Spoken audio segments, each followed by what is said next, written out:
Carlos Robledo Puch was born on January 19, 1952, in the city of Buenos Aires, into the family of Victor Robledo and Josefina Ida. Carlos's father, Victor, was an ordinary guy who, despite lacking a university degree, managed to secure a decent job as an inspector at the prestigious General Motors company. Carlos's mother was a housewife, born in Germany but moved to Argentina after World War II. At the age of 28, she met Victor, and soon they legalized their relationship. Josefina was very eager to become a mother, and for 2 years, she and Victor tried to conceive a child, but all their attempts were unsuccessful until a certain moment. Finally, Carlos, a red-haired, fair-skinned boy who resembled his mother more than his father, was born. At the age of 5, young Carlos, as his close ones called him, started attending kindergarten. He behaved well but was a bit introverted. Alongside this, he regularly attended church and a music conservatory, where he learned to play the piano for 4 years. Later, Carlos began attending elementary school. He enjoyed reading and was good at math, but he didn't have a love for studies in general, leading to frequent poor grades, and eventually, he had to repeat a year. At the age of 11, he started stealing sweets from the school kiosk and sometimes from his classmates. Eventually, Carlos barely managed to finish elementary school. Later, he was transferred to an industrial school in San Fernando, where he learned to use a soldering iron and work with wood. Due to ongoing academic problems, Carlos was transferred again, worsening the situation. At the age of 15, he stole 1,500 pesos from the school secretary's office and was expelled from the educational institution in disgrace. After this, Carlos's parents decided not to send him to study anymore. It became clear then that education brought no benefit. Carlos promised his parents that he would work, but he increasingly showed disobedience and went against their will. At night, he roamed the streets, smashing streetlights, setting fire to trash cans and neighbors' mailboxes. On December 15, 1968, an event occurred that marked a new stage in the young man's life. On that day, he broke into the garage of a former champion of Argentina and South America in motorsports and stole a motorcycle. Sometime after the theft, the young man rode around the neighborhood, showing the motorcycle to his acquaintances. Soon, Carlos was arrested and taken to the police station. There, in conversation with the officers, the young man confessed to several thefts he had committed earlier.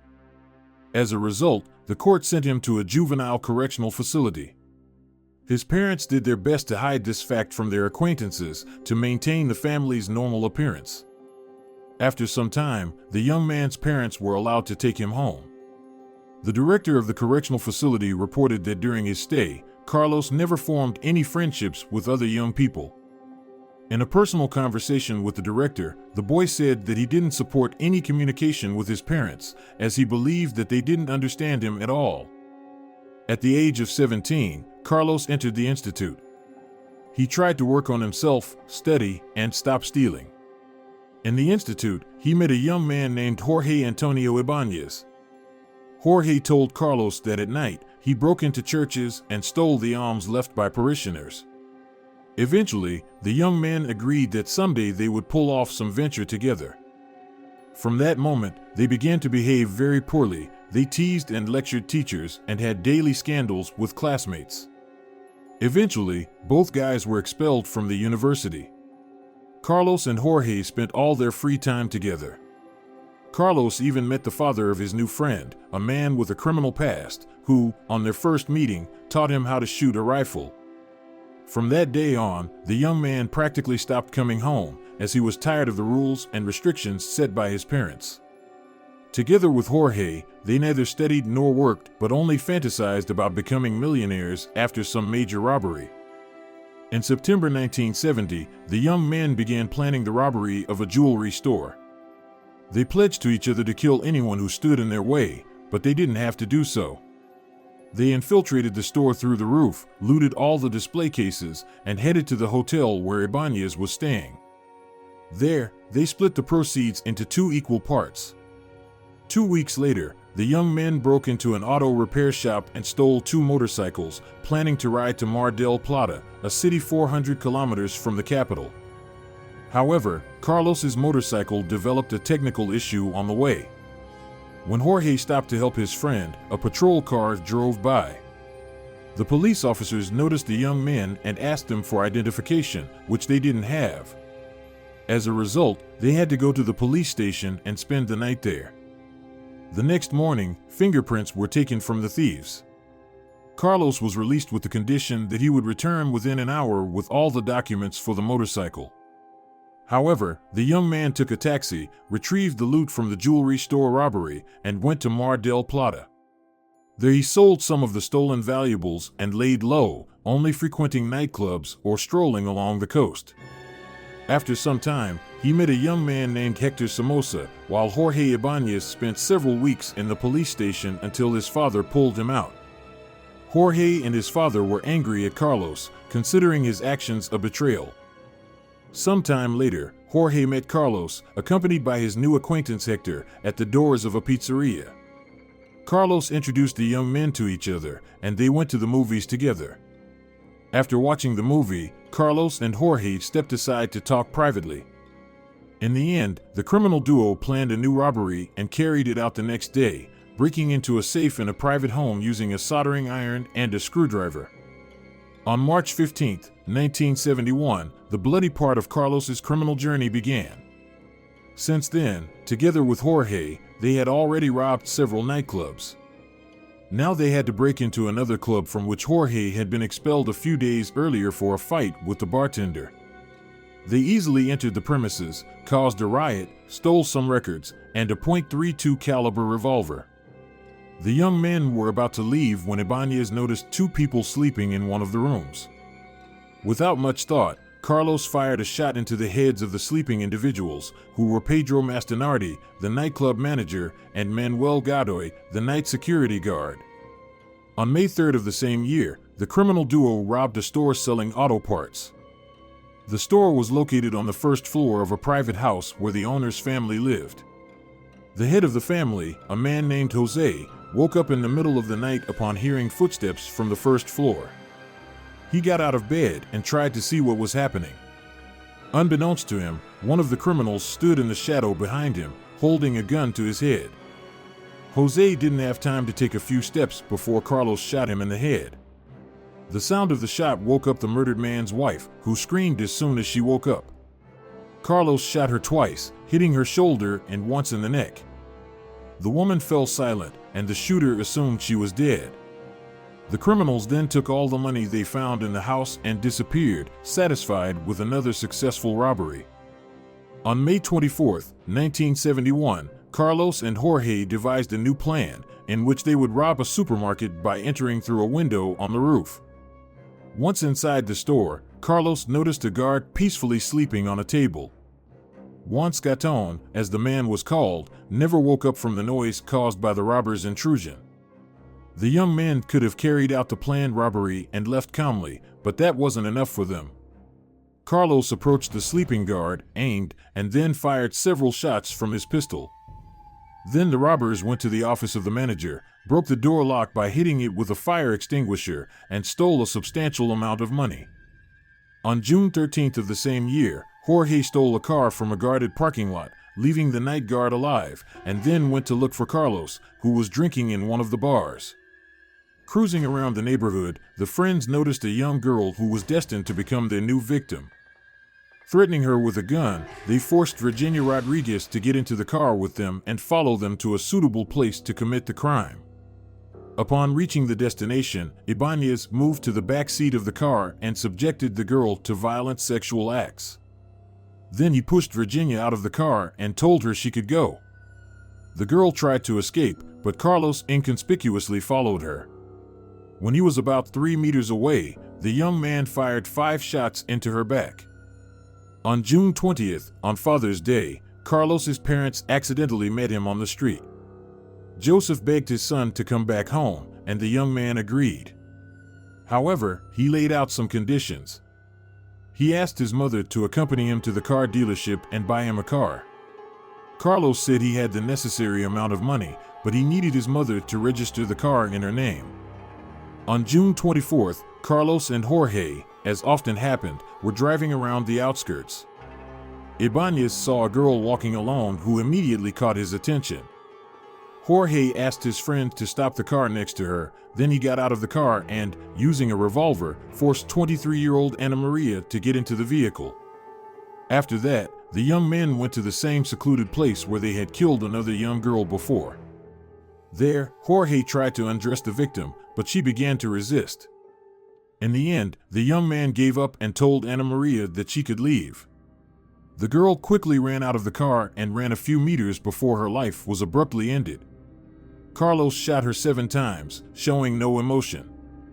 On July 9th, Carlos's mother accompanied him to the car dealership to fulfill her promise of helping him buy a car. While the young man's mother was signing various papers, he couldn't help but stare at the safe located in one of the offices. A month later, the friends arrived in their new car, contemplating a new supermarket robbery. However, this plan was not destined to happen, as a few moments later, Carlos crashed head-on. As a result of this accident, Jorge Ibanez died, and Carlos, who was behind the wheel, was virtually unharmed. He took his partner's documents and fled. The police closed the case, considering it an unfortunate accident. To this day, there are several versions of what really happened. According to the first version, Carlos deliberately crashed into the taxi so that his friend would die instantly in the accident. The second version suggests that Carlos cut off Jorge's access to oxygen after the accident. A few months after the incident, Carlos's right-hand man became his acquaintance, 17-year-old Hector Somoza, who worked in a bakery and always envied his friend's life. Carlito told Hector almost everything about the crimes committed earlier, remaining silent only about the number of people he had killed. It was on that day that a new criminal duo was born. On November 15, 1971, the young men committed their first joint robbery. Breaking into one of the supermarkets, Carlos once again killed the night guard, a man named Raul, who was sleeping in one of the rooms. Then the guys continued to explore the premises, trying to find a safe, but the robbery ended in failure. They didn't find a single peso and stole only a telephone. Carlos gave the phone to Hector and said it was a gift for his mother. Just 2 days later, on November 17th, the accomplices broke into a car dealership after it closed. Everything was going well until the guys heard a cough, which belonged to the night watchman. As usual, Carlos quietly approached him and shot him from a distance of 4 meters. The elderly man named Juan, who had only a few days left until retirement, died instantly. After that, the young men continued to search for money. They found only 90,000 pesos, which, by their standards, were not that much. Carlos began to think that his new partner was bringing him bad luck. 10 days later, the young men went to the car dealership where Carlos, together with his mother, had bought a car before. They entered the main building through the adjacent territory and quickly hid in the shadows until they were seen by the on-duty Benito Perini.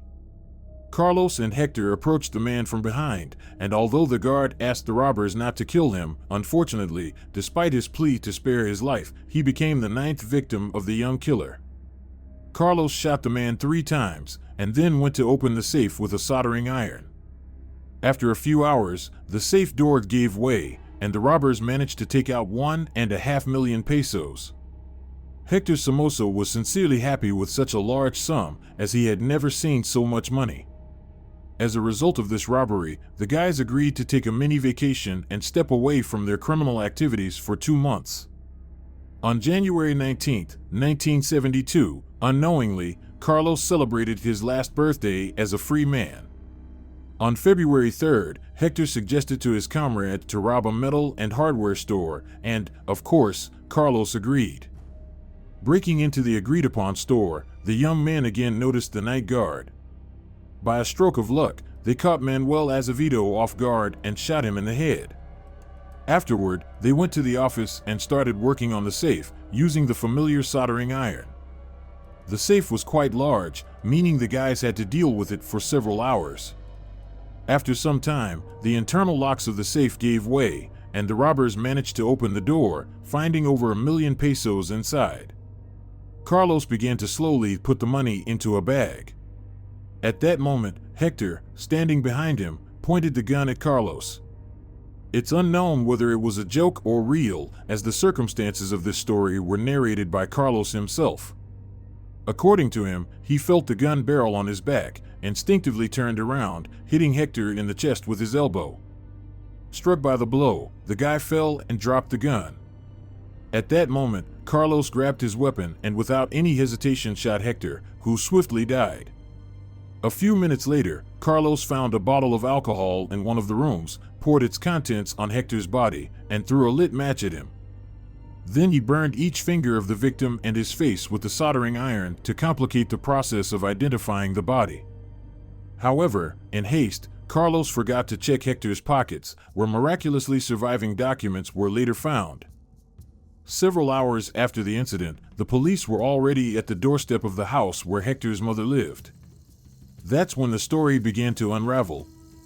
The police informed the mother about her son's death and questioned her about what he had been doing lately. The woman explained that her son spent all his free time with a young man named Carlos. At that time, Carlos was calmly drinking beer in one of the bars while 50 police officers were looking for him. Carlos was cornered at his home. The young man denied knowing Hector, although his clothes and face were stained with ashes. He said it was just dirt from riding a motorcycle, but the police didn't believe him. In the end, they took him to the police station, and none of the officers knew that they were dealing with one of the largest killers in the history of Argentina. It's worth noting that at that moment, they had no substantial evidence to accuse him of his accomplice's death. The young man was taken to a solitary cell, stripped naked, and tied with wet ropes. Then they began to torture him using electricity, applying electrical discharges to his tongue, legs, and sometimes his genitals. After a few minutes, Carlos gave in and told everything, describing each of his crimes in detail. On February 8th, 4 days after his arrest, all the details of this case were made public. There wasn't a single newspaper or magazine that didn't cover it. The press dubbed the young killer the Angel of Death. It's not surprising since Carlos truly had the angelic appearance of a little boy.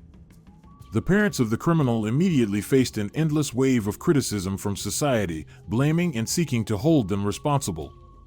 Newspapers wrote that Joseph gave birth not to a human but to a pure devil, failing to take on the role of a mother.